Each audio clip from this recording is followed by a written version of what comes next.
But one thing that I want to start with, it's really important you know that the meeting tonight is happening because just today we finally put on our website this document I mentioned last week that summarizes our understanding of the current summit activity and the ongoing hazards. It took us a while longer to get it out there. We wanted to review it, make sure it was as good as we could make it, and also get a statement from the county at the very end. So this meeting really coincides with the release of that document, and not because we are any more or less concerned about what's going on at the volcano than we were a week ago. And the mayor called this meeting, just as you heard, because he wants to be sure that the volcano community is informed and aware.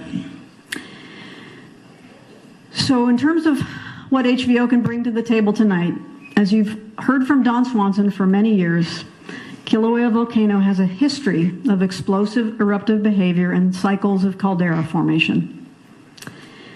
What we're witnessing now is collapse, partial collapse of the summit in the stepwise process due to magma withdrawal into the East Rift Zone, feeding the eruption, and it is uncertain how long this will continue.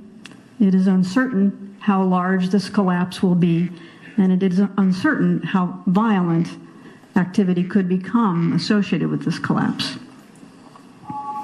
Assuming a continued withdrawal of magma evacuation, a continued magma evacuation from the summit, assuming that, we feel the most likely course of activity for the next 2-month time frame, and that's the time frame that we felt comfortable projecting out in our discussions and assessment, is for continued activity that we've been seeing. This periodic subsidence of the crater floor, moderate-sized earthquakes that you're all very familiar with that can be damaging, and small or no ash production.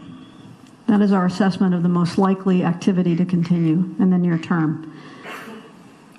We think that the duration of this activity and how long it will continue is related to the duration of the lower East Rift Zone eruption, but there is some uncertainty in that as well.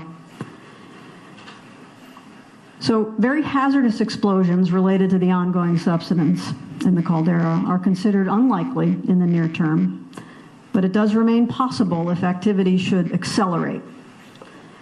And these explosions that we're talking about may or may not be preceded by a lot of warning. As time goes on, if the subsidence continues, it's possible that conditions will evolve such that the summit becomes even more hazardous. And one possible, although very unlikely outcome is that large-scale explosive activity associated with caldera collapse could occur, large-scale caldera collapse. This kind of activity could include the production of high lava fountains, something like you have seen of pictures and movies from Kilauea Iki, that sort of thing. Associated fallout of ash and tephra. It could reach inhabited areas. And of more concern is that these kinds of large explosions related to large collapse could produce pyroclastic surges. This is a concept we've described a couple of times. These are potentially life-threatening phenomena that involve rapidly moving ash hurricanes that move away from the summit area. That kind of activity we suspect and we feel should be preceded by signals that we will recognize with our monitoring equipment. Things like increased earthquakes, more severe earthquakes, constant earthquakes, or low-level explosive activity beginning. Signs that we should see with our monitoring and our observation ongoing.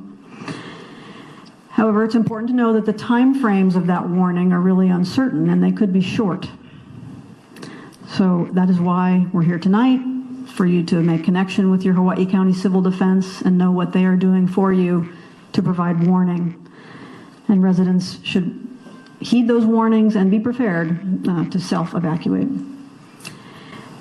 So to sum up, it's really not known how long this activity can continue without any kind of change. The duration of the eruption in the lower East Rift Zone is uncertain. As we said before, the historic eruptions there, the most recent ones, have gone on between 36 and 88 days. And what are we now, into the 60-something day of this eruption? And it's also important to know that those events are really not perfect analogs, and just about every eruption has its own characteristics.